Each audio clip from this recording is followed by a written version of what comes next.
na ho fotsy fihodirana fa notsatsony atsika, na hiteniteny hafa noho ny fiampitana rika, na hiaina fivoarana noho izato fandrosoana, dia malagasy foana ianao, izany tsy azonao soloina.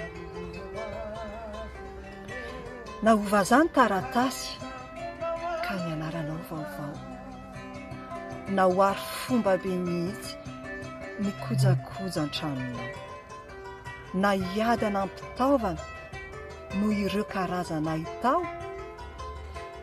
dia tsaroa foana foana fa mbola malagasy ianao.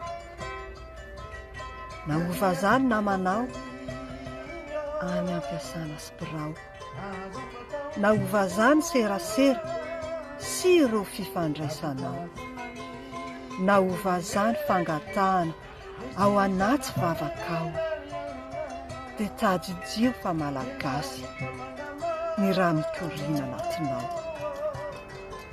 Koa anao raha malagasy izay nandao ny firenena, izay rehetra mila ravinahitra no ny ajidy izay nekena, dia tsotra ny afatra sy teny, ampitaina sy zaraina, malagasy foana ianao raha mbola velona sy miaina.